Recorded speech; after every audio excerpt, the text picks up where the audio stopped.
Elena de la Rama.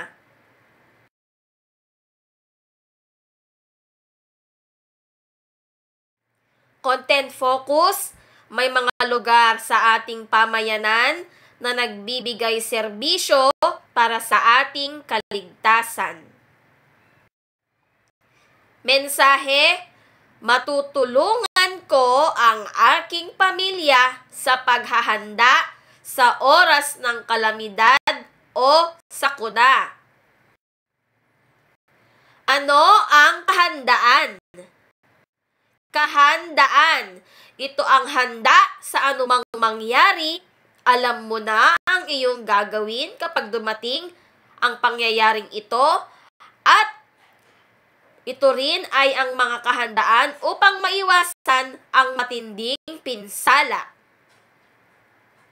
Ang kahandaan ay ang pagpaplano ng mga dapat gawin sa oras ng kalamidad o ng pangyayaring inaasahan. Survival kit.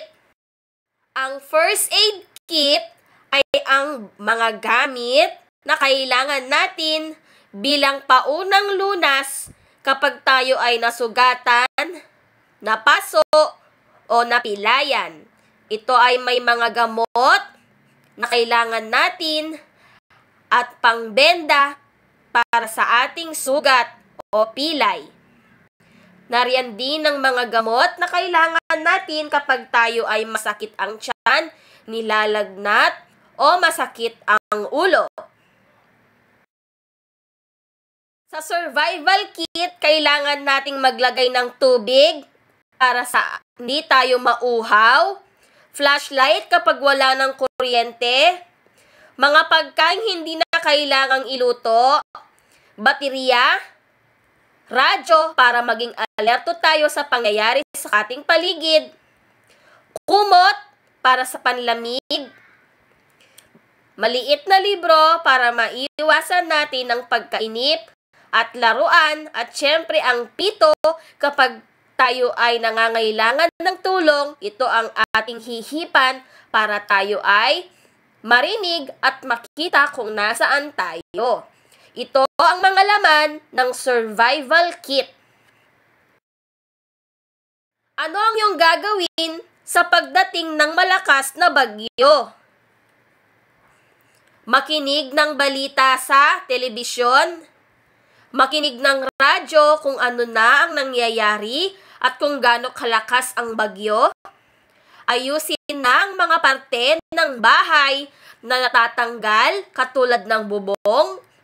Ihanda ang first aid kit at ang survival kit at ang mga pagkain kailangan natin sa oras ng kalamidad. Ano ang iyong gagawin habang bumabagyo?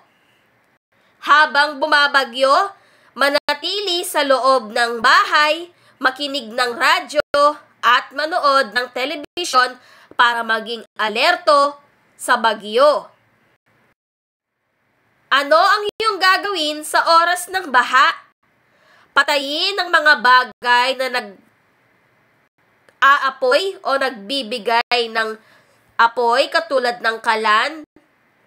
Patayin din ang main switch at pumunta sa isang mataas na bahagi ng bahay. Ano ang iyong gagawin sa oras ng paglindol?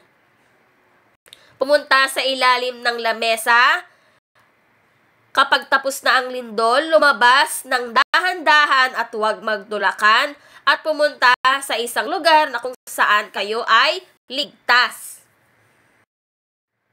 Ano ang iyong gagawin sa oras ng sunog?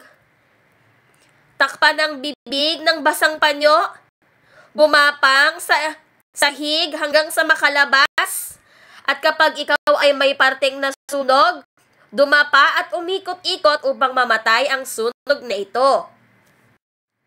Values integration, maging alerto at handa sa oras ng sakuna o kalamidad, tumulong sa kapwa na nangangailangan ng tulong.